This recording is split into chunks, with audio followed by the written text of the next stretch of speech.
কিন্তু বাংলাদেশের দুর্ভাগ্য যে এক হাসিনা যাওয়ার পরে আরেক হাসিনা আসার জন্য আমাদের দরজায় কড়া নাড়ছে। সরকার এখানে হলো তরকারি বাটি থেকে রাজনৈতিক দলগুলোকে এক চামচ করে ভাগ করে দিয়েছে। বিএনপিকে এক চামচ দিছে, জামায়াতকে এক চামচ দিছে, কিন্তু জনগণের যে প্লেট ওটা খালি রয়ে গিয়েছে। আমরা কি চেয়েছিলাম?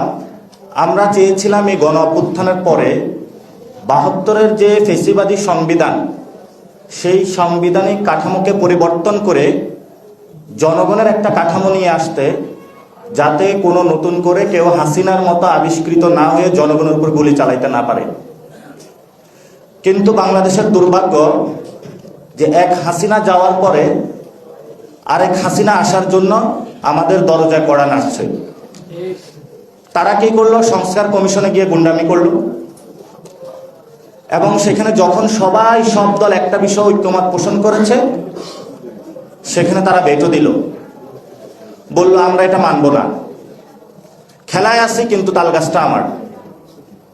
সংস্কার কমিশন অনেক আসলে বিপদে পড়েছেন, তারপরও ওই দলের নোট অফ ডিসেন্ট রেখে আমরা সামনের দিকে আগে বাড়িয়েছি দেশের স্বার্থে।